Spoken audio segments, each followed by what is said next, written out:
Soldier On acknowledges the traditional custodians of country throughout Australia. We recognise their continuing connection to traditional lands and waters and would like to pay respect to their elders, both past and present. Soldier On would also like to acknowledge the unique nature of military service and the valuable contribution made by former and current defence members and their families to our nation. Thank you to Legacy House for generously providing the filming space for this episode. Content warning. The following episode may contain personal accounts of service, trauma, and mental health. Viewer discretion is advised.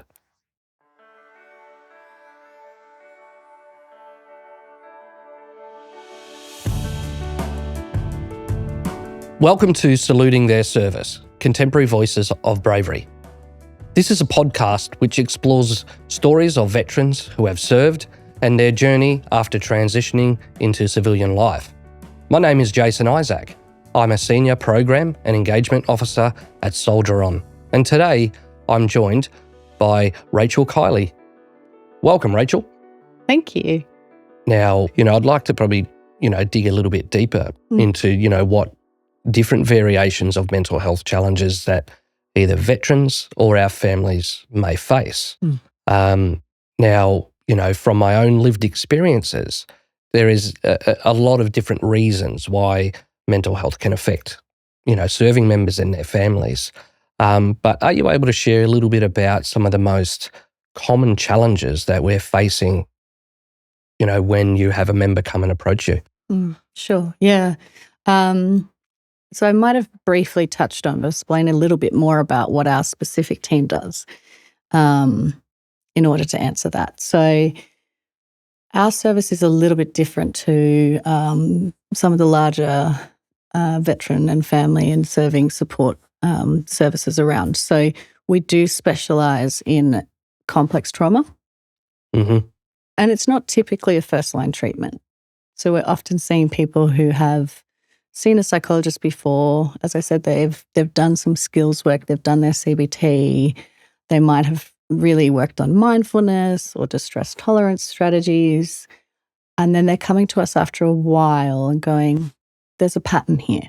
There's a pattern that comes up in my life or a way that I engage with people that leads to something really difficult happening.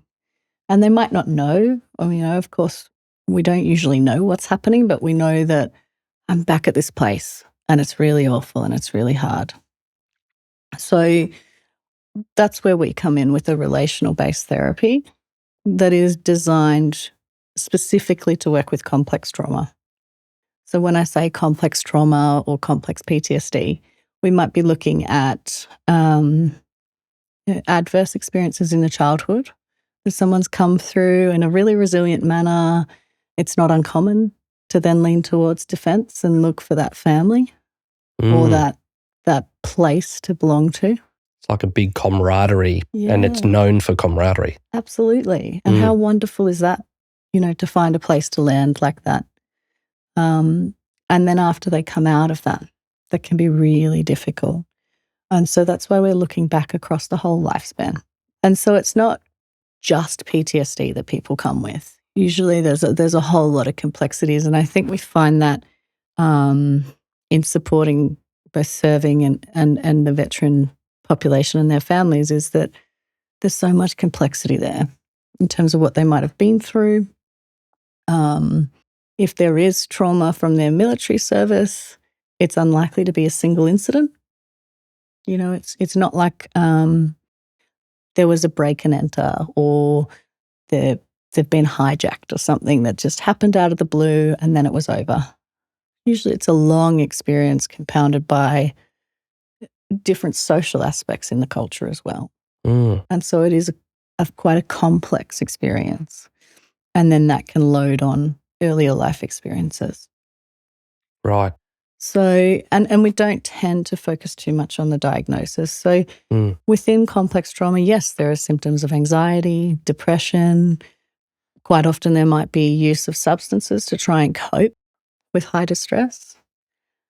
One of the really common things we see is avoidant coping, just charging on. which makes sense. It's worked so well for so long. Yeah, soldiering on. Yeah.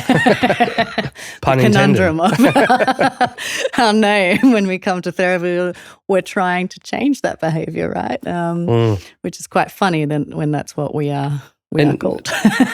I'm going to dig a little bit deeper into that point that you've just made, because it is very common that, as soon as you enter into the Defence Force, you're at boot camp, no one wants to really hear about your issues.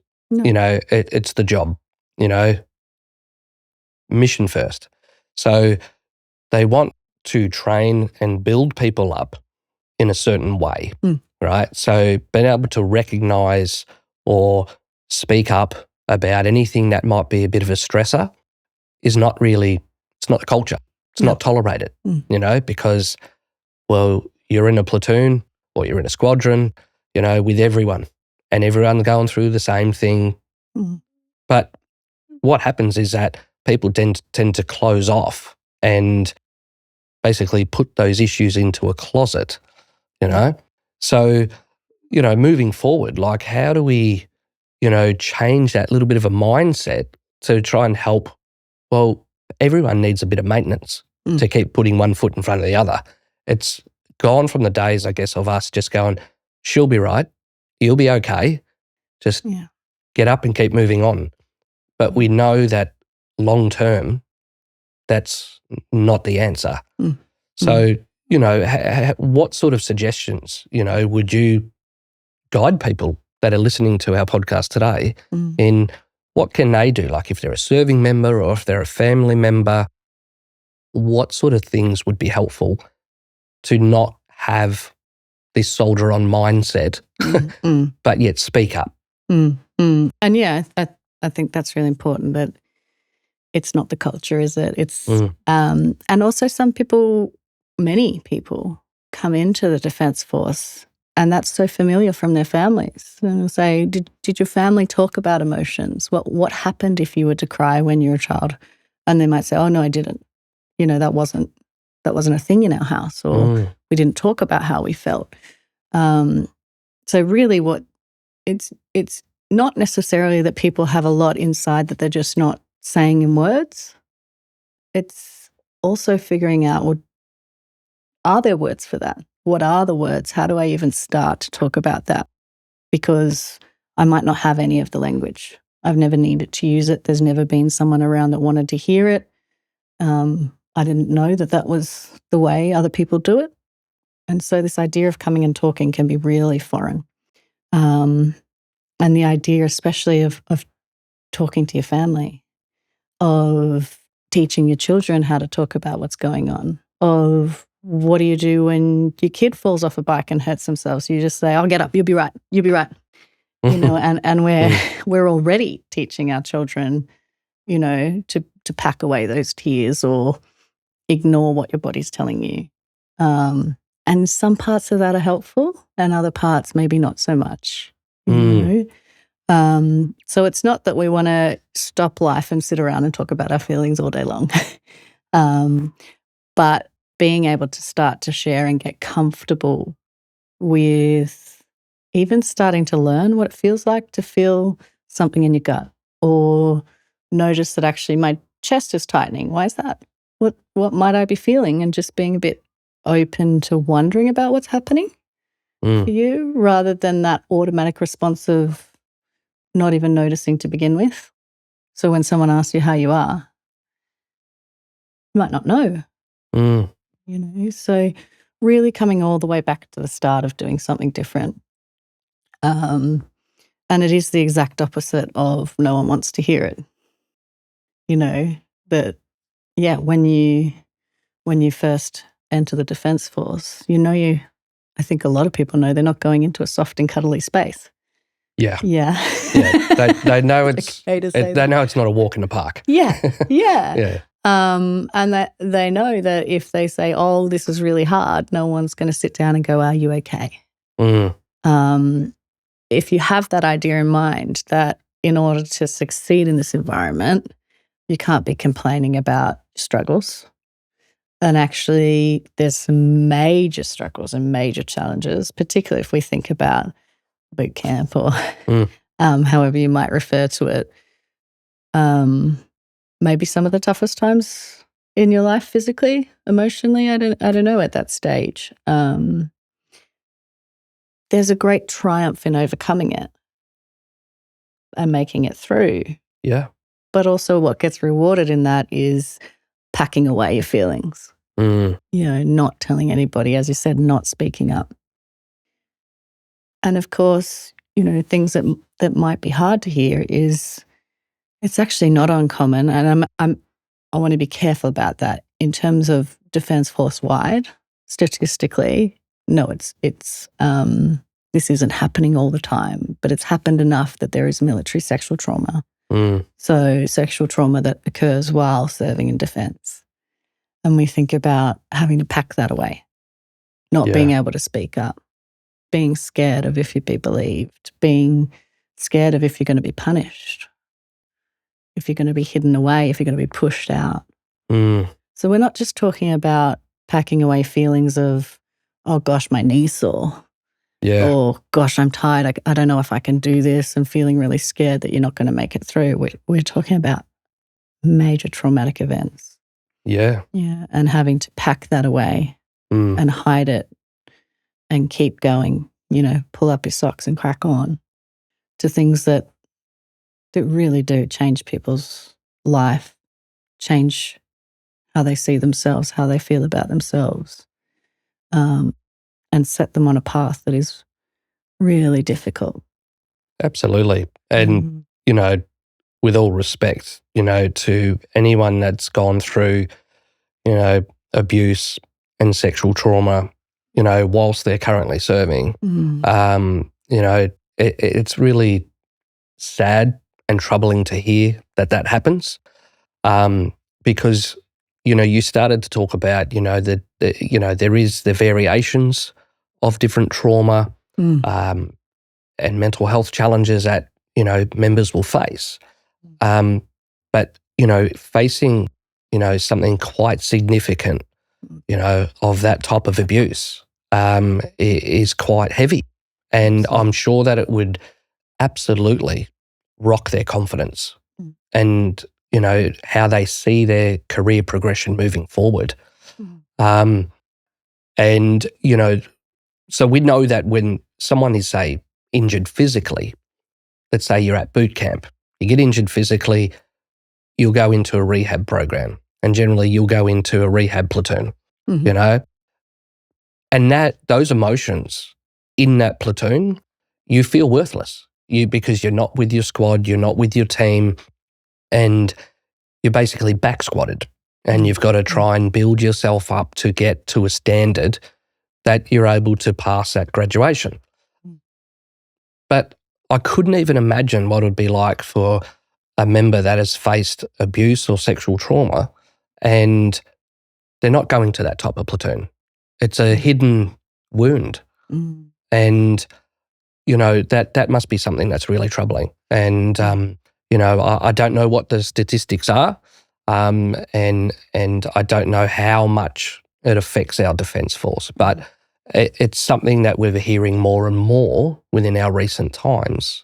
What sort of guidance would you provide, I guess any young person that is leaving home, they're 17, they're going into boot camp, and maybe they've seen the media, maybe they've seen stories, or maybe they've got a family member, what type of things would you help give them guidance in so that they can, I guess, go in and still feel confident, but be aware and have good strategies? It's a big question. It is a big question. I don't think there's a simple answer, but identifying who your safe people are, who you can talk to, finding someone to talk to, or finding a service to talk to.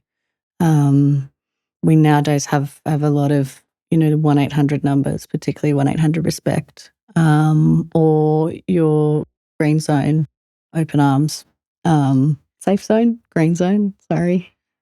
Safe zone, yeah. Safe zone phone number that is confidential, and it can be it can remain that way so that someone can find a way to feel safe to get support at first, because it is very scary. You know, if your trust has been breached from within, you don't know where to turn. And I think that's one of the complexities. But in general, if we're talking about, you know, going into training in a more general way,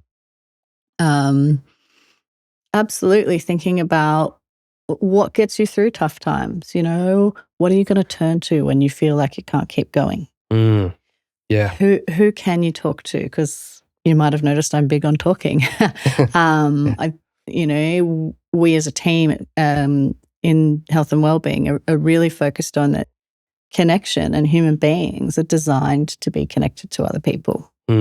We feel well when we have that sense of belonging, but it's risky to have all your eggs in one basket, particularly something like defense, where you can get injured and have to leave that place. And that's such a struggle. So maintaining, as difficult as it is, connections outside of defense, maintaining a sense of yourself that is separate. And if we talk about civilian workplaces, ideally, around 30% of our identity is made up by what we do as a job. Yeah, right. Yep. And that's like, what do you think of that when you think about your service? That just doesn't match, does it, for what's required of you?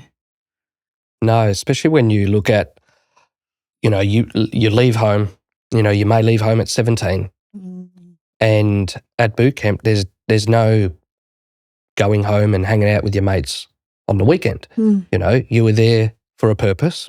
You train, you live, eat, sleep, you do everything together. So, you know, I would tend to think that 30% would be a lot greater, you know, when you're in the services, especially from your initial phases of training, because there is no time. You know, you were there 100% of the time. And, you know, that consumes every part of you. You know, Absolutely. You want to go away and have a bit of quiet time to yourself? Good luck with that. And the training's designed that way for a good reason. You know, shifting someone from their I focus, their self focus, to being in the we of whichever service they've chosen, wherever they end up within that service. The identity is designed to shift to that. But it's all consuming. Yeah. And also for a young person going in, if we think about most 17-year-olds these days, they're living a very different life. So when this young person who's just started their service does get time to come back home and they want to catch up with their school friends, they can feel like so foreign, and that it's so hard to find common ground anymore because they've matured so rapidly. You know, they're not living a carefree life. They're not going to uni, sleeping until whatever time and maybe studying all night long, or and look, that's not to say that that's how uni is or that everybody goes to uni, but just as a general example, I think your life changes so rapidly at such a young age. And so the friends that you did have might be really hard to connect with. Yeah. And so that idea of not having all your eggs in one basket, it's very natural for that to happen. Yeah. But it's really important to maintain some sort of connection to other parts of yourself. Absolutely. Even if they get smaller. After service, you know, as a veteran myself, trying to recognise the importance of community outside of defence. It's something that we need to really address, because I think that, you know, yes, defence has its core purpose and you need to have that tight-knit unit, you need to have that mission-first mindset, which is very important, you know. But for many members, that when they do reach a point of transition from the Defence Force, if all the eggs are in that one basket, then coming back to civilian life and having community is really difficult. So we need to have that, you know, cross-pollination for it to work. Yeah. But there's so many things that get in the way of that, you know, like moving every few years. Absolutely. When you think about coming back to your base, where is that? depending on how long you've served. Are you going back to your parents' house? Did you have much of an adult identity before you went into service? If you're going in at 17, I don't know about you, but who I was at 17 isn't kind of who I've ended up to be. And that'll probably keep changing. Yeah. And then, of course, it gets even more complex if you didn't choose to leave, if you didn't have a transition plan, if you've just all of a sudden been doing something you love so much and intend on staying and dedicated so much of your life and your identity to, and then all of a sudden something goes wrong. Yeah. And that's it. You can't do that role anymore. And you're not so interested in anything else. And then you're parachuted out of the service into what? This isn't, might be located in a place where I never wanted to live, where I don't know anybody outside of the Defence Force. Where do I go? Who am I? What do I do? What community do I come back to? How do you find community in the civilian world? It's definitely not as intensely ingrained, is it? No. Yeah. And when we look at, let's have a chat about that. So, there are various reasons why people will transition from serving their country, Now, there are some that will volunteer to leave. There are some that reach compulsory retirement. There are some that have medical discharges. There are some that are, discharged on administrative grounds. But there is a lot of sometimes misunderstanding or, under-recognising, different injuries, Some people will come out and you can go, yep, I can clearly see that that person has an injury. But there's a lot that come out that you would not know. Is there any sort of, injuries that you would come across that are misunderstood?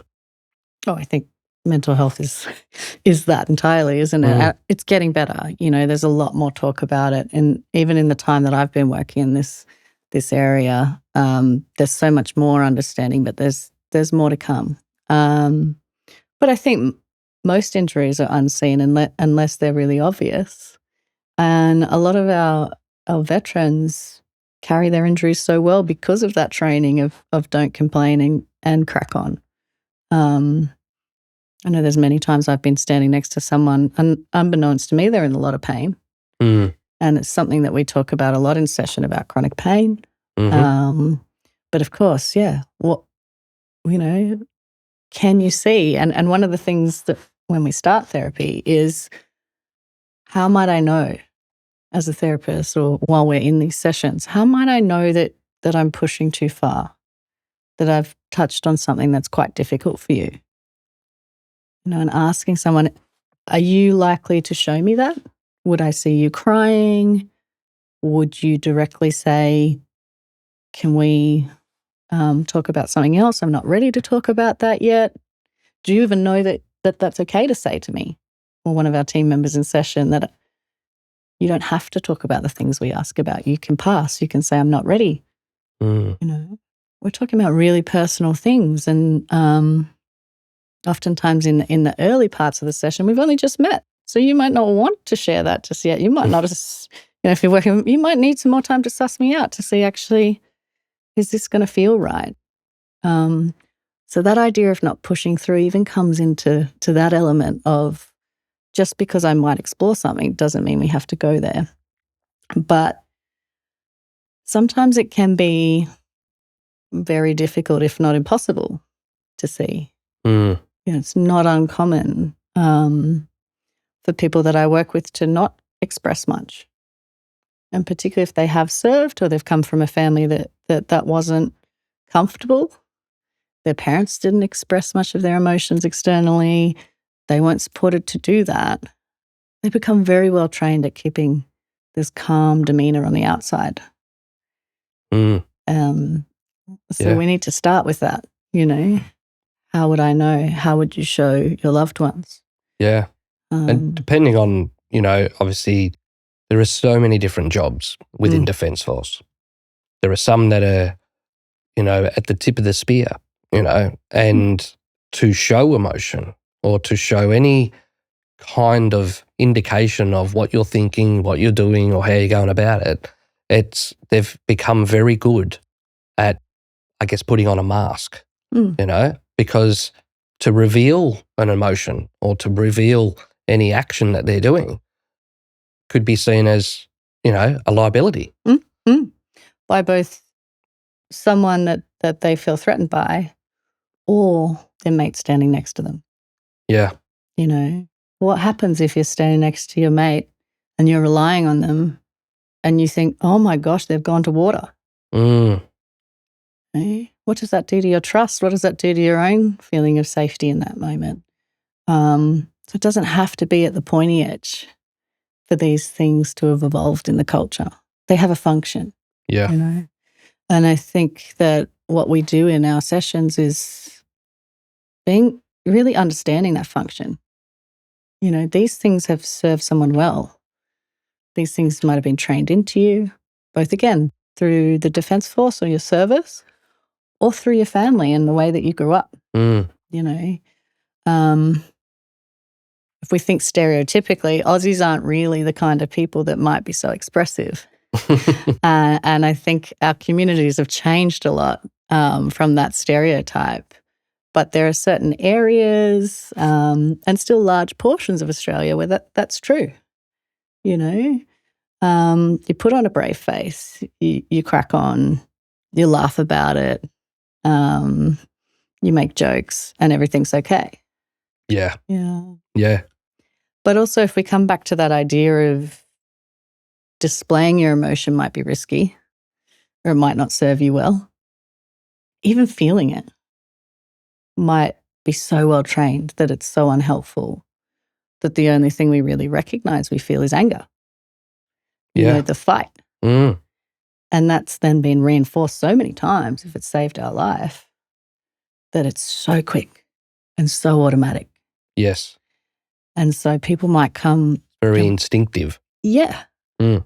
Yeah. And it doesn't feel like a choice. And actually, it's more like a reflex. Mm.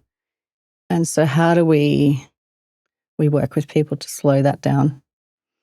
You know, and people will often come in and say, I don't want to be this angry.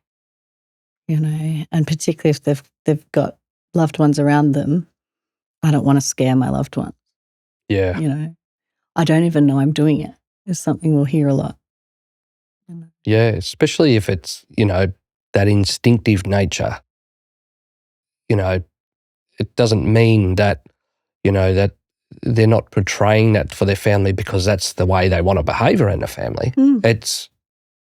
I've explained this several times to my wife. Yeah. Because I have gone through lots of moments where I've just been angry, just at the drop of a hat. And my wife has said to me at times, Jace, you've gone from 0 to 10, like without warning, right? Did you know that you'd gone from 0 to 10? Yeah. That's the thing. I didn't know. And it could be something over something very small, you know, but it's not until, you know, she's identified it with me that then I've gone, oh, well, I didn't even realise that.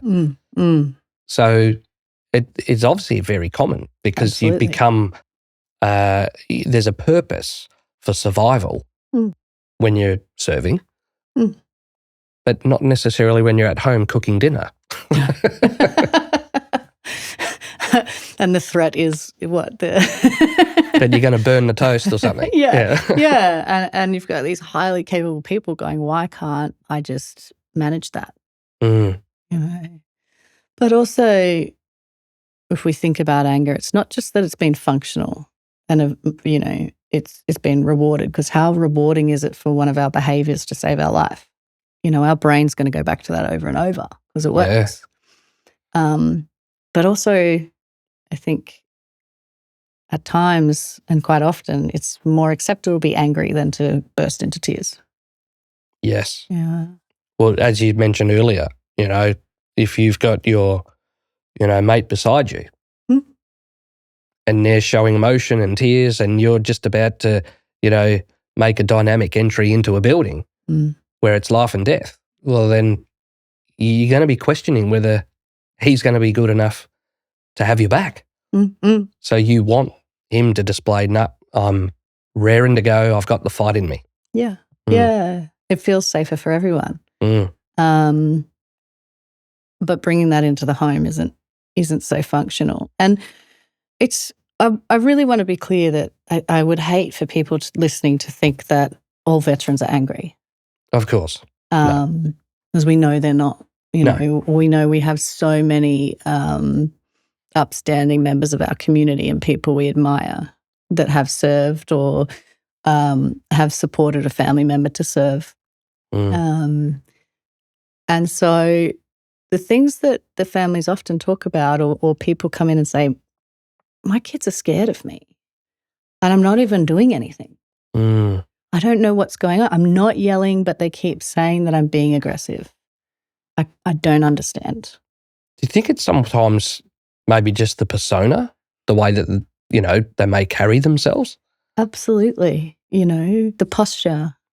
And also when we're holding something in and trying to control an emotion, I think I even moved just then, our body stiffens up. To carry that is heavy. It takes a lot of effort. And we think that on the outside we look really regulated and be calm, be still. But actually, when we look at other people and they're really still, you think, I can't get a read. I don't really feel that comfortable because what's going on there? They're a bit stiff. They look a bit tense. They might be clenching their jaw,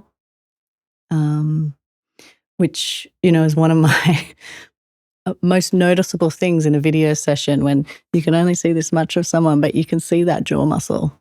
Sure. Go, what's happening at the moment? So, nothing, I'm fine. Oh, what's this? Oh, I didn't know that was happening. Oh, my wife says I do that all the time. And, why do you look so angry? And what's your problem? And they're going, I'm just trying to listen to you. Yeah. But I've got this automatic way of being still and staying with something, like standing on the parade ground. Did you have any tricks to stand so still and be so compliant for so long? Yeah, one of the most things, wiggle the toes. Yeah. Keep the blood flow moving. Yeah. Otherwise you're going to collapse. So it's both physically functional, but emotionally, and that's one of the things I love to use in session is, okay, you're going into a big meeting at work and, anxiety is something that you live with every day, but you want to be in this meeting. It's really important. You've got a lot of ways to work through that. You know that the people you're with, you're safe and comfortable. Nothing's actually going wrong, but your body is setting off this anxiety alarm. Yeah.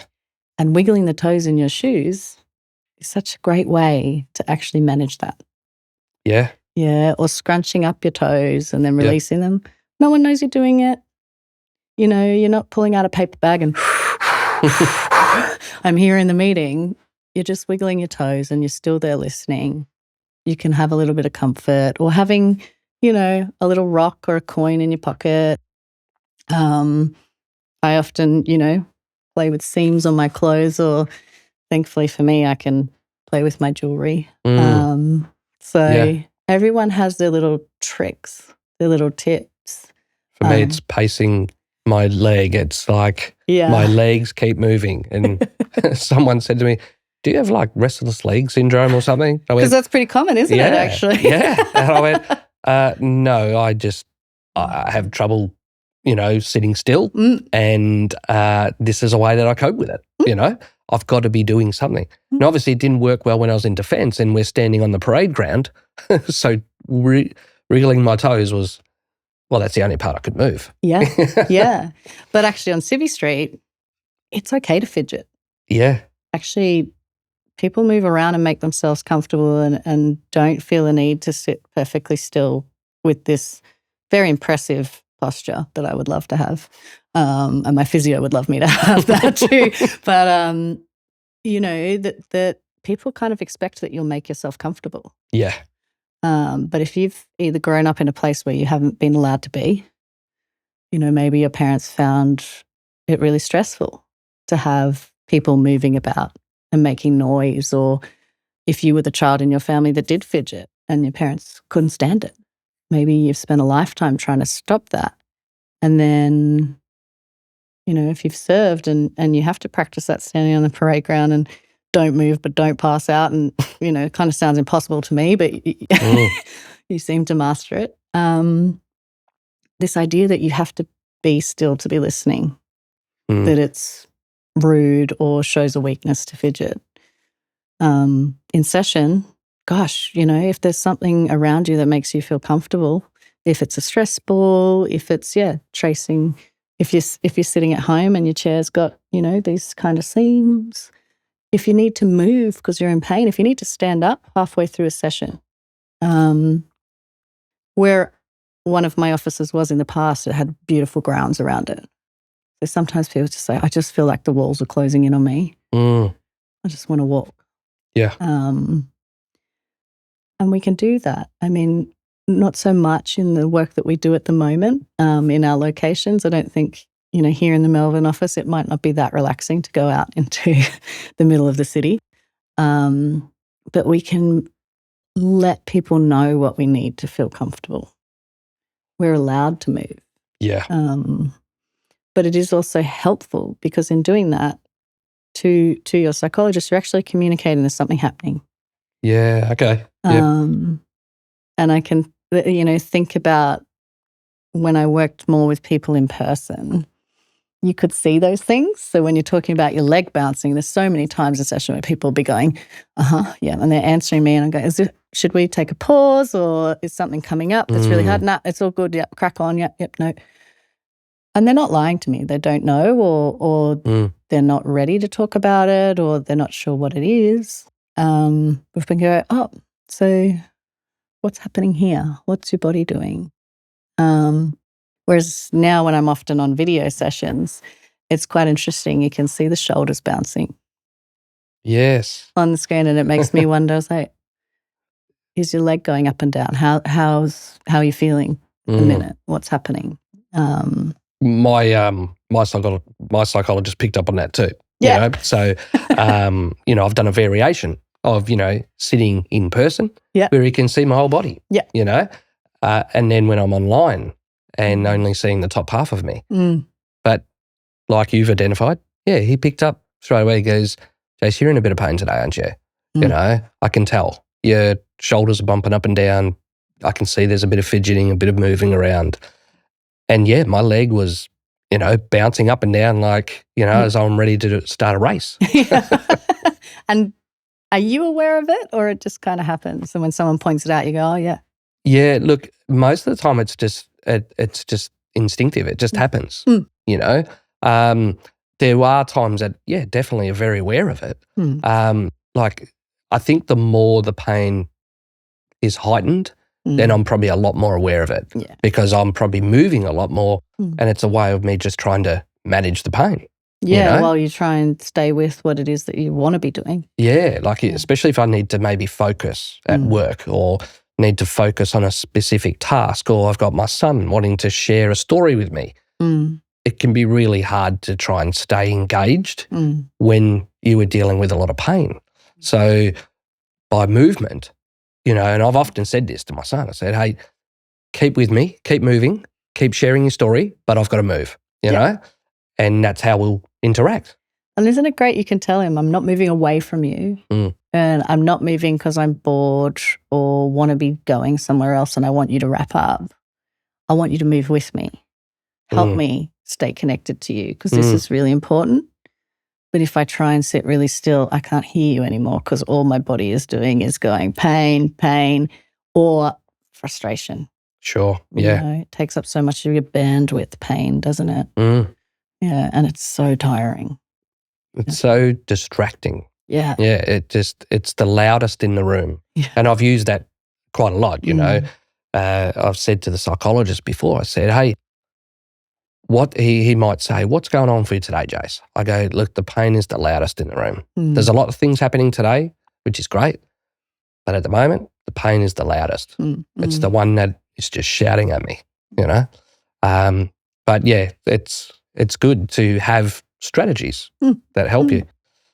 Let's move into, I guess, a little bit more about our service and our mental health struggles or in general health struggles, So serving in a defence force, there are many members that will go on deployments.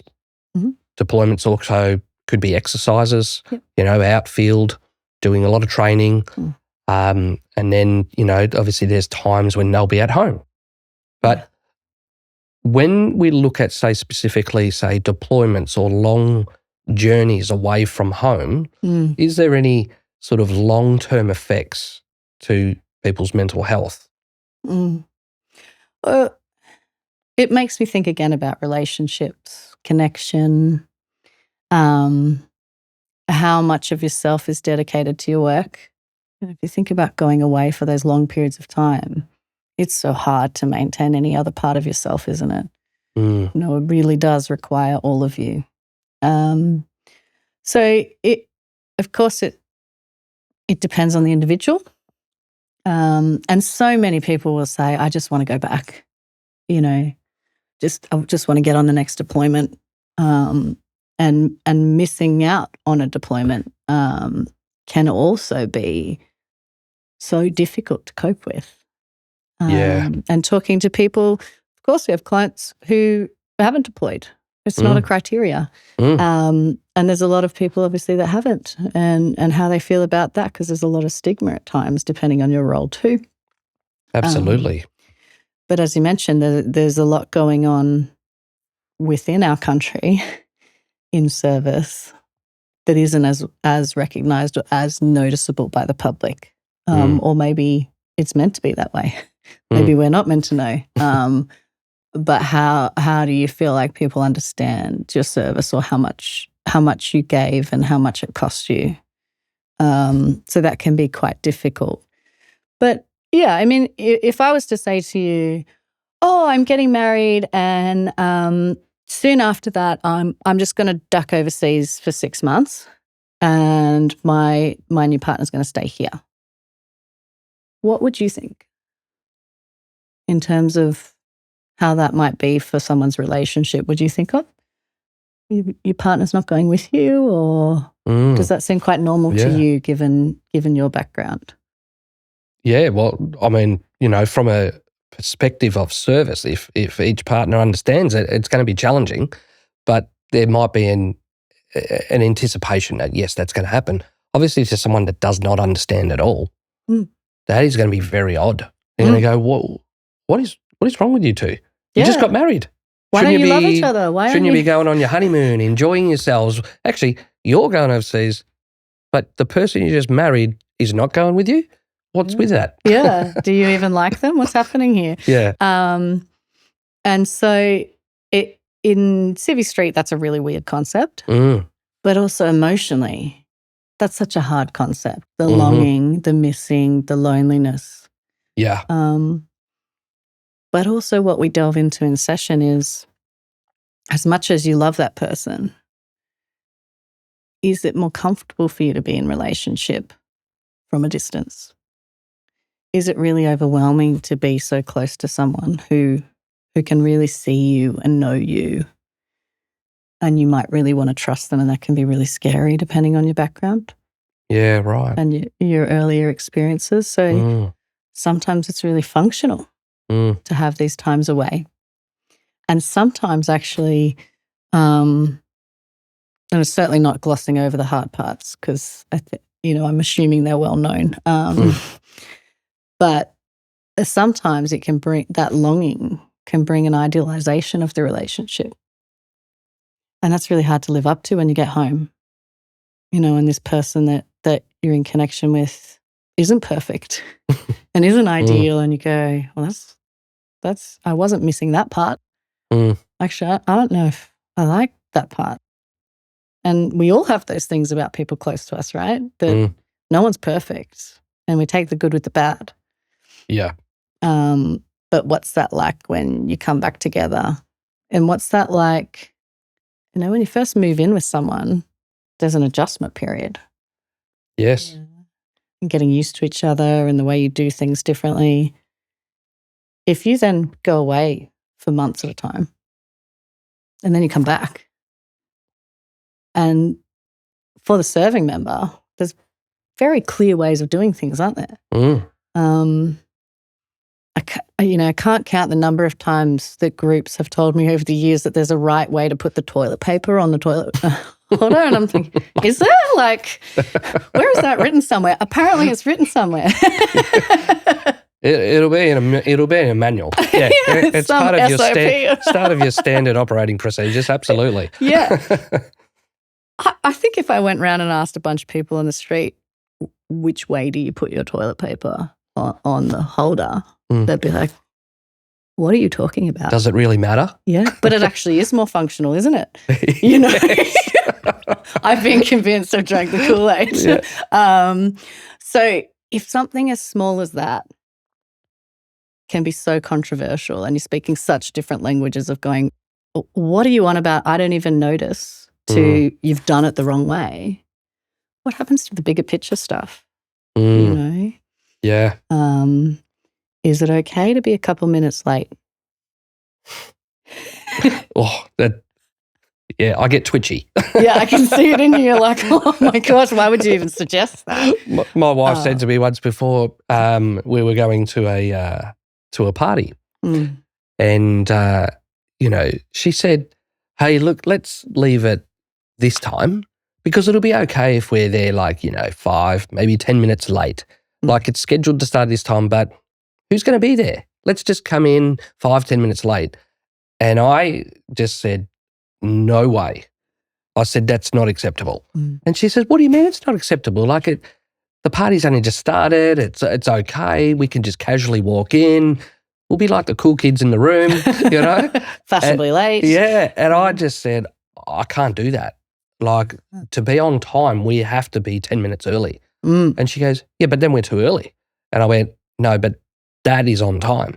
And, so, we've had to work on that in our relationship, I mean, all my close friends know that if you came 10 minutes early, I might still be in my pajamas. I'm terrible with time. And something I'm pretty upfront about when I start therapy, because I know that it's unacceptable. I know that in defense culture, it's interpreted very differently. If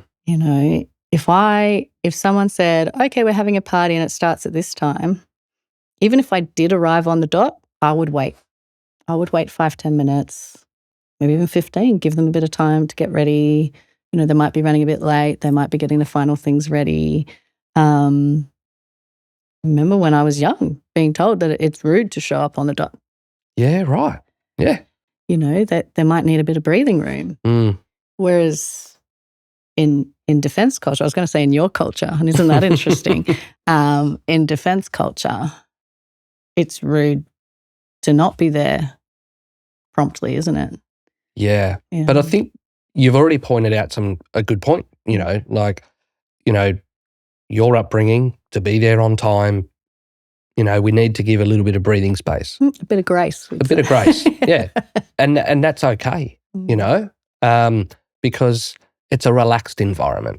You're there to socialise. You're there to have some fun, right? Obviously, there's a message with everything that defence does.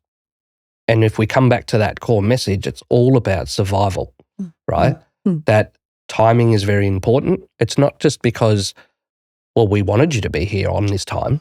It's got a bigger message. And how do we take so many people from very different backgrounds, different cultures, different upbringings, and have them working together in one system? And that's the reason, obviously, why they can be very strict on, This is the time, this is when you turn up, there's no exceptions. Other people are relying on you and other lives are depending on it. I will never forget, and probably a great learning moment for me looking back on it, but, I was a fairly young psychologist and I was working in a hospital setting and it was a pretty busy place, and getting from my office down to the unit, a lot of people would stop you along the way. So it was quite a journey. And I'd said to someone, I'll meet you at this time. And I got there and they yelled at me from the other end of this hallway, you're 7 minutes late. You and all your mates are dead. And they turned around and walked off and they would never speak to me again. And they were so distressed. And knowing that person's background, it really made sense. Yeah. And in the place that we were, where there were a lot of people who had served, it wasn't very unusual. There was a lot of people going, yep, yeah. And I knew it. I knew what I'd done. And I knew that I'd put that person through a lot of distress from what they were remembering. But it's such a different idea, isn't it? Yeah. Yeah. And of course, there are things that are not okay to be late to when people are relying on you or keeping appointments and things. Sure. Yeah. But there's not necessarily, it's a bit more flexible. Yeah. Than what's required in defense. But also, again, it depends on the family you grew up in. If you grew up with really punctual parents, you're probably likely to be a really punctual individual, whether or not you served. Yeah, very true. If you're a very organised person and you like things to be quite predictable and quite precise, that might suit you really well. So even if there is a service history in your family or in your partnership, it's not necessarily always an issue. No. Because you might have found someone that is like-minded. Yeah, absolutely. Yeah. Now, if I was to come and see a psychologist or any person from our Australian Defence Force, veteran, family member, and maybe they've never, ever had an appointment or they've never spoken to a psychologist before, what could someone expect from maybe coming to see someone for their first session? So for session 1, I think our thoughts about this can be quite shaped by your experience in defence, and most people who have served have come into contact with psychologists at some point, some sort of intake screening, assessments, and quite rigid experiences when we do an assessment, which we don't really do those at Soldier On. It's a different setting. So they might have these expectations there. A lot of people have seen movies or things on TV, and if I'm ever in an office with a couch, the first thing people say is, "You're not going to make me lie down on it, are you?" I'm like, if you want to, but it's not really the done thing, but go ahead if that's what makes you feel comfortable. Really, I think with Soldier On that there is a clear process which we've found helpful, and we've kept developing it and probably will keep developing it as we get more feedback or learn more. But our practice manager or our intake officer will call and make the appointment for the initial chat, or call you back to talk about what the service is and what's on offer and give you a bit of information. And then, would you like to book your intake session? When we book them, you will be talked through what to expect, and particularly where you might be most comfortable. So it's not a call to take in the supermarket or when you're driving, that actually, even though it might be on video, you need to be in a private space where other people can't hear you, and you need to be stationary. So a lot of people do use a parked car as a little mobile private office. Okay, especially nowadays when people have other people in the household who might be working from home or who are at home. So that's not necessarily a private space. Or, of course, depending on your locations, you can come in to see the psychologist for the appointment. But, yeah, we do try and let people know that intake call, you can share as much or as little as you want, but it really helps us understand who you might be best placed with, what you need from us, if we can meet that need. Because one of the worst things is, asking people all these personal questions and then at the end of the day going, "Oh, we have all these appointments booked, but actually we can't go ahead because I'm not the right person for you." Yeah, right. And particularly for veterans who it might have taken a lot to get there. That they've come up against a lot of reasons why they wouldn't come forward. That can be it. They might not try again. So we want to really try as best we can to make sure that isn't happening. But we also, as part of what psychologists do, is we don't take on things that we're not trained in. So if we really do come up against something that we're not equipped for, we will help you find the right place. So that all happens before the first session. So when you come into the first session, people can tend to be nervous. Sometimes, with avoidant coping, we might have a few false starts. Might be Okay. really hard to get to the first session, and there might be so many reasons why you don't make it, mostly because it's just really hard. But once we get there and hopefully that can be on the first attempt. It depends on the person. Some people really want to get their story out and they really want to be heard and they've really worked themselves up to prepare for that. And so they want to be able to speak. Yeah. And so your psychologist might listen a lot. Yeah. And try and take it in. But we also want to help someone feel that it's manageable. Because if your first session feels completely unmanageable and feels really awful and overwhelming, probably not so likely to come back for round 2. Sure. Yeah. And we do offer a long-term therapy model. So we're hoping that we're going to have lots of time together over a year or 2, sometimes more. So we really want to make it something that's workable. Other times it might be really hard to speak and someone might not have any idea what to talk about. And so the psychologist might do a lot of asking questions and seeing what that's like, and also giving a lot of information about what we'll be doing together, what you can expect of us, what we might expect of you, and just how this works. Yeah. Because you're not expected to know. No. Yeah. So it sounds like there's a very in-depth foundation built even prior to maybe coming into the first session through the intake process. Yeah. And then in the first session, it is, I guess, like a foundation. It's, I guess, building, a safe place so that for the next year, 2, maybe 3, that you're able to dig deeper with that person and, be able to explore, therapy and different options that are going to be able to help them. So when we look at Soldier On and the support services that are provided by our psychology team, what sort of therapy or approaches does Soldier On look at to help someone? So all of our team members do have experience in trauma-focused therapies, and it's something that they really want to work in. So it's very clear when we advertise a role what it is that we're asking someone to do. And we also use a common model. We're a small team, and over the last few years, we've really developed into really doing what we do and doing that well.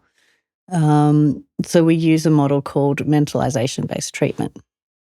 And that is, as I mentioned, a longer-term relational therapy model, which might sound like a lot of jargon, but also a lot of the people that come into sessions, they might have done a lot of research.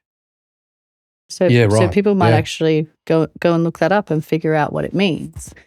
But the reason, or one of the reasons why we've chosen that model is, well, firstly, it speaks to complex trauma, that this isn't a couple of sessions and we'll be done. If it was, you probably would have figured that out. Sure. As I said, we work with really resourceful, resilient individuals. And if there's something that they could teach themselves online or use an app for, they've already done that. Yeah. And you said earlier that, sometimes, people have already maybe explored a few other options. Maybe they've seen another psychologist previously. Yeah. And they've gone, you know what, I'm actually still struggling with a couple of these things. So stepping in to see Soldier On is another, I guess, a bit more detailed or a defined approach to something that's a bit more maybe specialist. Yeah, we try and steer clear of the term specialist in the psychology field, because there is no specialist registrations, unlike doctors who have specialist qualifications. So we just want to be really clear about that. But yeah, I think a lot of people, they come and when we say that it's a long-term commitment, they're not scared off by that because they know that actually I've done these chapters of work which were really useful, but haven't really gotten to the source. I can now see after doing those chapters of work with other professionals or clinics or or different styles of supports, that there's something underlying this that I can notice, but I can't quite make sense of, and that's often what's led them to us. But also, I think the model's chosen because it really recognizes that trust isn't something that we develop in one session. Yeah, right. Yeah. Yeah. It is, as you mentioned many times in our podcast today, is it's relationship. And if you're going to have a personal or professional relationship with anybody, you need to trust them to an extent. You don't have to trust them with your life. And it's not wise to trust someone you don't know. So we're talking about a professional relationship, but we're also talking about sharing a lot of really personal stuff that at times people, and quite often, they might have never shared with anybody.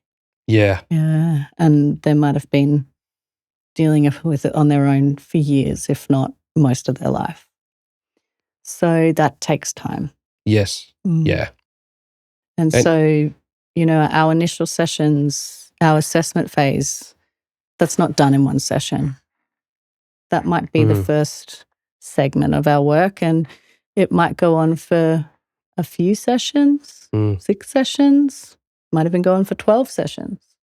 Might be 2 years down the track and say, there's something I've never been able to talk about before. Yeah. But I feel ready now. And that's not uncommon. Yeah. So when we look at, anyone that's served in the Australian Defence Force, or any defence force, obviously uniformity, systems, orders, following a process is what you do, right? But not everyone is exactly the same. We're all individuals, How would therapy or your sessions be tailored to meet these needs of maybe a veteran or a family member? And that's why I was smiling as you said, as a system, there's a process, there's a clear step, because there's not in our line of work, that we go with what comes up. There's no workbook to go with your MBT sessions. There is. Just clarify, what is MBT? Mentalization-based treatment, sorry. So the model that we use. It's focused on what's happening in the now. So we do look at how the past influences that, but very much focused on particularly with your relationships that are around you. And that may be with people that are close to you, or perhaps it's such a struggle to have people close to you that there aren't many people close to you. And that's part of what you're dealing with. It might be your relationship with your pet. It might be your relationship with nature. And we look at these things and really delve into what's happening for you in the moment. But that does mean that every session is different, that someone's experience of therapy can be very different to another's, that there's not a checklist of topics that we cover. So it is really variable. It's very individualized. And that can be quite different to other therapies. How I kind of got into this work is because other therapies, some of them say, well, someone might fit into this category or that category. And I kept finding that I can't figure out which box this person I'm working with fits in. Like, it's just not neat. And I think that's part of being human, right? We're not robots and we don't fit into neatly described boxes. We have stereotypes being what might be average or more common, but it's certainly not a one-size-fits-all. And I think that's true for everybody.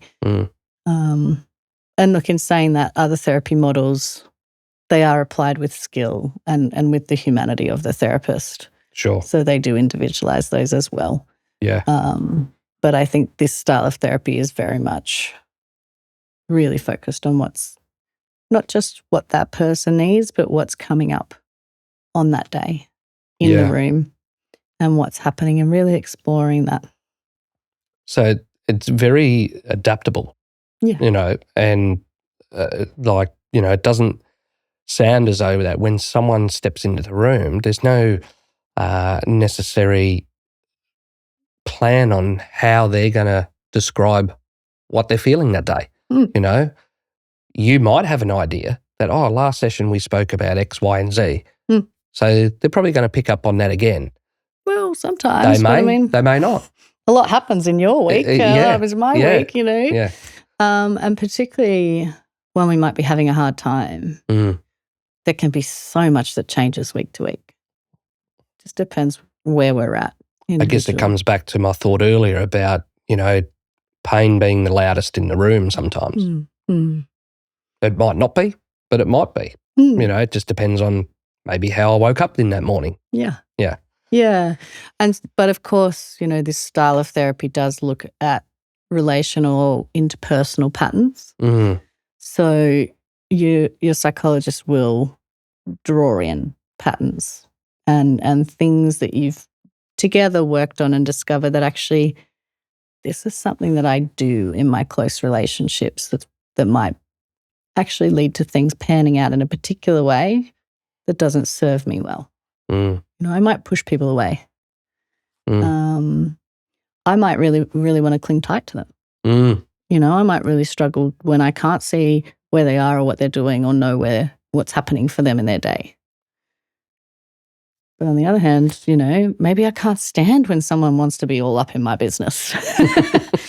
And maybe people interpret that as if I don't care. But that's not what's happening. And what's that about?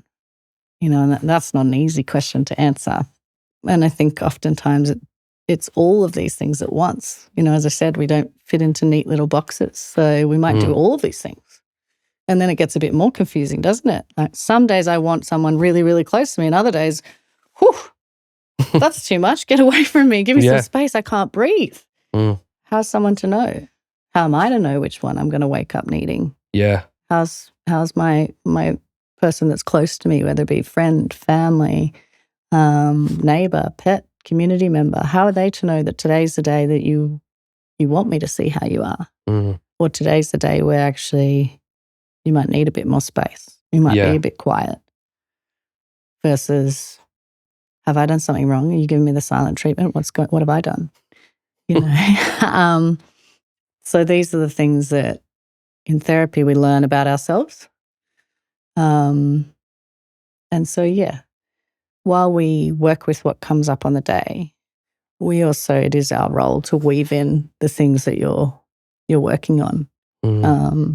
But unlike other therapies, they might not be such specific goals like I struggle leaving the house, so I want to be able to get to the supermarket twice a week and I'm going to really work on a graded approach to that. We can do that, but usually we might be looking at what's underlying all of that. Yes. Okay. Yeah. So it's not as practical outcome driven. Yeah. And, we hear a lot, like obviously you mentioned a little bit earlier about, some people might see movies and get a bit of an idea about, that's what psychology might look like, It's the same with veterans and their service. People watch movies, they see and they hear things, but it doesn't actually give them the real perspectives of service, right? And one of the things that, we hear in community quite a bit these days is that there is a broken veteran narrative. Now, this will probably lead into the next question, which is, does a veteran or a family member need to be in a moment of crisis to speak to a psychology team, or could it be just to manage their day-to-day business? Yeah, and that's a really great question. The health and wellbeing team at Soldieron, we are not a crisis service. Soldieron doesn't offer a crisis response service. There are a lot of other services that do that, and they do it really well, and they can do it reliably. So that is a very clear commitment to say that if you call, we will answer. And that's not something that we are big enough to be able to offer. It's also not something that is needed in this space. Open Arms are there. They do it really well. Lifeline, Men's Line, 1-800-RESPECT. I know I'm forgetting so many wonderful services, so we don't need to replicate that. And this style of therapy, MBT, mentalization, is for when things are a bit more settled. It doesn't mean that you have to be well or feeling your best self. I mean, that doesn't make sense. But, if you're in crisis and you need to go into a hospital setting to stabilize, this isn't the kind of therapy that would be helpful at that point. You don't need to be digging around in stuff when you're just trying to get through the day. Yeah. In saying that, a lot of people that we work with, their state, their mood, their experience will fluctuate. So it's not uncommon for us to be talking about risk or bad days or managing all of these things.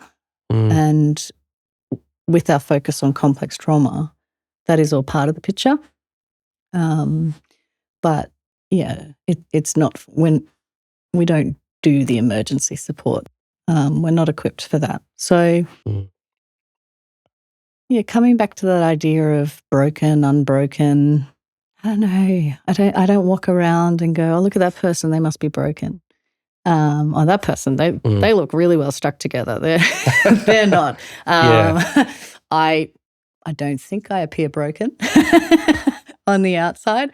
I don't feel broken on the inside. I don't think many people will, but some people do. Some people come and say, there's a period of time and there's a clear marker, and since then I feel really broken. I feel not myself, and it's so distressing and I can't get back to that. That happens, we are here for that. But also I really like the idea of we maintain our health in so many different ways, and if our well-being and our relationships are the foundation for what's important to us, the reasons we live, and what makes us well and happy, why wouldn't we invest in those? Yeah. So this idea that it's only for when I'm having a really bad time and then once things pick up a bit, I don't need therapy anymore. I don't know. We can refer to that as hotspotting your treatment. Sure. If you do the bare minimum that the mechanic says the car needs, you're probably going to be coming back. Yeah. Yeah. And sometimes that's all we can do. Whether it be time, because obviously it's a big commitment that your psychologist makes to you and that you make to the process too. Most of our sessions are weekly, fortnightly at the least. This style of therapy isn't well suited to monthly work at all. You don't really get very far. Yeah, right. Yeah. So, because we're not just talking about tips and tricks to feel a bit better. We're really delving in deep, and you need to keep that thread. You need to know each other quite well, and you need to keep that focus. So it does take that regular commitment. And sometimes with where people are at in their life or financially, they can't make that commitment, and they might come and go a bit from therapy. If you're just kind of touching on the surface, things tend to bubble back up again. Yeah.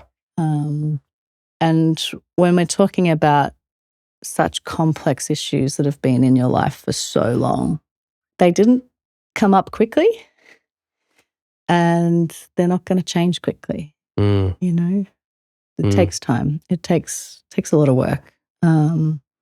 So we need to be in a place where we can do that. Yeah. Yeah. If you don't know where you're living or where you're going to be next week, or if you're in a place where the world is so intense for you and each day is so hard that you're not sure what day it is, how are you going to get to your weekly appointment? And so that might be a time for more intensive treatment, and then come on over to us when things are a bit more settled. You know? And that can be different for everybody. Yeah. It might be a few weeks after getting out of hospital. and that's okay. Mm. We're not saying it has to be the best time in your life. No. But also that, it might be that you work full time and it's hard to fit in, and different pockets of time actually at different times of the year or different years in our life. Yeah. Or in our career, in our family life, are actually got a bit more flexibility. And that might be the time that you go, actually, I'm going to finally work on this. I'm going to figure this out. Yeah. I'm ready now. So it's really different for everybody. Yeah. Mm. And, I'd like to obviously mention that, when we look at, anyone that's served and anyone that is part of that family or community supporting those that are served, that, there is an image that, yes, there is veterans that will have significant needs and they will seek mental health support. Mm-hmm. But then there's also the veterans that are looking at that preventative maintenance. They might be highly skilled, functioning, working in their communities. They've got their routine, they've got their day-to-day business that they're working in. And, they don't, as you said earlier, I mean, you're not looking at someone going, oh, they must be broken or they're unbroken, like you can't tell. But I think sometimes it's a bit of a perception that people might gravitate to. And probably more likely that sometimes our civilian community that may not, I guess, understand, well, what does service look like? There are some that will go on deployments. There are some that won't go on deployments. But yet the general public don't know that, right? So I had a friend of mine that would talk about his needs and he would just call it, well, I just need a bit of a tune-up, like the reference you've done with, your vehicle, You do the oil change, you change the spark plugs, it's going to get regular maintenance and it's going to keep functioning and working through its day. But if you don't do that, well then, you're going to need to come back and get things fixed up, or you're going to have to work on things so that you can carry on, in your day-to-day life. Yeah. And we work with people who what they're going through means that they're not able to work, that they couldn't maintain employment or they've had to take a break from it. Yeah. And we work with people who work full-time in very impressive roles and everything in between. People who are full-time committed to family and how much work that is and how stressful that is and how little flexibility they might have for time for themselves. There is a whole range, and it doesn't take one particular thing to say, actually, I want to come and talk to someone. And one of the other misconceptions is, I'm not unwell enough to take up space in that service. I should leave that available for someone who really needs it. And that's something that we hear often, like, maybe Rachel, I should see you a little less because there might be someone else who needs you more. Right. And we go, actually, that service mentality, that putting others before you. Actually, no, this space is for you. We are here. You have access. We want you to come if you feel that you want to or you're ready to or there's something that you want to work on. And it's always better to catch something earlier rather than later, isn't it? Yeah. And we have that notion with any other kind of health issue. We even have that notion with our car. We're regularly, it's due for a service. We better check on it. Rather than run it into the ground and then go, now I can't drive it at all. So, anything that you can feel it niggling away and it's been there for a while and you just can't figure out how to shift it, come and have a chat. Let's explore it. Let's figure it out. But of course, if you're really happy with your life and things are going along well, therapy isn't something you have to do.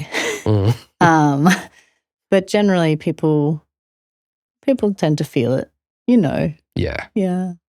Or you might think, actually, there's a lot going on in my world and it's just really hard to keep my head above water. I wouldn't say it's a particular diagnosis, but this is just a lot. And I really just need that cushioning. Yeah. And to figure out a way to manage this for now, but also to not find myself living like this in 5 years' time. Sure. That can be something as well. Yeah. And how, like, you may have people that come to you very anxious, very nervous. Yeah. Obviously, you're going to share some deep, experiences. And it will obviously bring out a vulnerability within them. They still might be quite hesitant, unsure, maybe even scared to talk to someone. What sort of methods or strategies, do you and our team have to be able to help that type of person? Yeah, I mean, it's not necessarily a comfortable thing.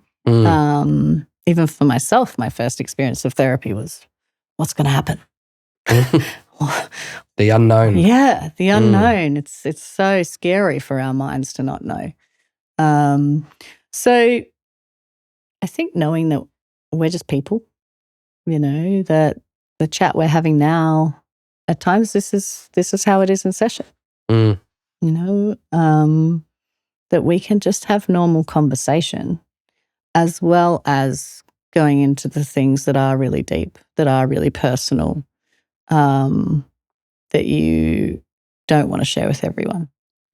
So it's not necessarily this stiff, scary process, but it is that idea of exposing yourself, emotionally, your inner self, your mind. What might someone think of me?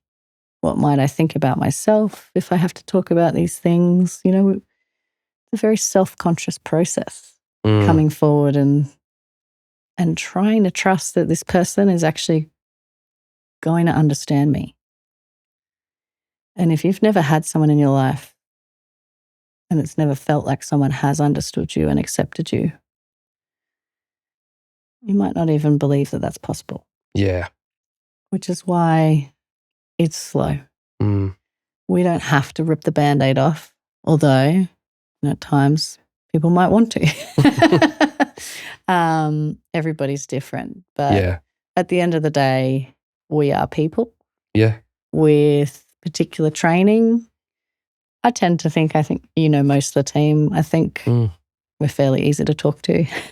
Yeah. But you wouldn't know that coming into your first session. You're going to meet this person. It's really important that you find someone that you feel you can talk to, that you feel there is a nice therapeutic fit there. And that's something that we talk about a lot. Does this feel like it's the right place for you? Does this feel like something that we could work together? And that's a two-way street. Yeah. It's that foundation of a relationship. Yeah. The veteran or family member, entering into a psychology session is saying, I am willing to share, and granted, they will do it as they feel comfortable, but it's part of that process of building that relationship, building that rapport, that trust. And likewise from the psychologist, you're still learning to, build a relationship with this new person. And I think that over time, and from your experience, you would find that the more that relationship, I guess, is open and honest and transparent, you would find that, it would get a lot better with time. Is that correct? Yeah. And that's a really helpful reminder that in this style of therapy, it does take a lot of genuineness. I don't even know if that's a word from your psychologist, that we can't sit behind a professional front and we don't have all the answers and we make mistakes too. I might stick my foot in my mouth and say the wrong thing and go, oh, why did I do that? Oh, what just happened there? It's part of it. But while the sessions aren't about us and we don't come in and tell you all about our personal lives and share every bit, because it's not a friendship. We're here to work with you on something that you want to work on. You still get a real person in your psychologist. You still get, and it might be confronting at times that in session and when we're a bit down the track, that you will get your psychologist saying, when you said that, I felt this. Mm. You know, how did we get there? What's this about? Is that something you feel? Is that just something I feel? Let's have a think about that. Mm. So it's definitely not a one-sided experience. Mm. Yeah. Now, thank you so much, Rachel. Now, before we close, is there any, last words that you would like to share with our listeners? Mm. We've heard about how to engage, with Soldier On, what to expect in your first session from a psychology meeting with one of our psychologists. But if someone is sitting on the fence, they're not sure, is there any words of wisdom that you'd like to give them? Give it a crack. We don't bite. Give it a try. It doesn't, just because you reach out and you see what it's like and you get some information doesn't mean that you're stuck. You have choice. You're allowed to find out what it's about and see what it's like and say, is this for me? You're allowed to say, oh, maybe I'm not ready. Maybe I'll come back to this in a little while, or, oh, actually, this is exactly what I was looking for. Or it might take quite a while to keep feeling it out and keep seeing what it's like. You don't have to know. But I definitely would hope that people do come forward if they're thinking about it. Do give it a go. And I do really want to stress, so we've talked a lot about veterans and serving members. We see a lot of family members. Yeah. Yeah. Service isn't just the person who is, signed up. The families serve alongside our service members. So I would say it might even be nearly evenly split. So it's certainly not uncommon for us to see family members. It's nearly 50-50. So we are here for all of those who are attached to service in Australia. Thank you, Rachel. You've given us a really great understanding as to what it is to connect in with a psychologist and, receive that health and wellbeing support through Soldier On. Thanks, Jace. Well, thank you for tuning in to this episode of Contemporary Voices of Bravery. If you're a veteran or family member listening and wondering whether it's time to reach out, we encourage you to take that step. Support is available. It's confidential and you're not alone. Now, if you'd like to learn more about Soldier On's health and wellbeing services, make sure to visit our website or get in touch with our team directly. As always, thank you for listening and for your continued support of the veteran community. This podcast is proudly presented by Soldier On. Soldier On is a not-for-profit veteran support organisation delivering a range of services to enable serving and ex-serving veterans and their families to thrive. Should today's podcast elicit any personal concern, a list of support services can be found in our show notes. Saluting Their Service, Contemporary Voices of Bravery is a production of Art Videography and Soldier On. The Saluting Their Service, Contemporary Voices of Bravery podcast was funded by the Department of Veterans Affairs. Thanks for listening.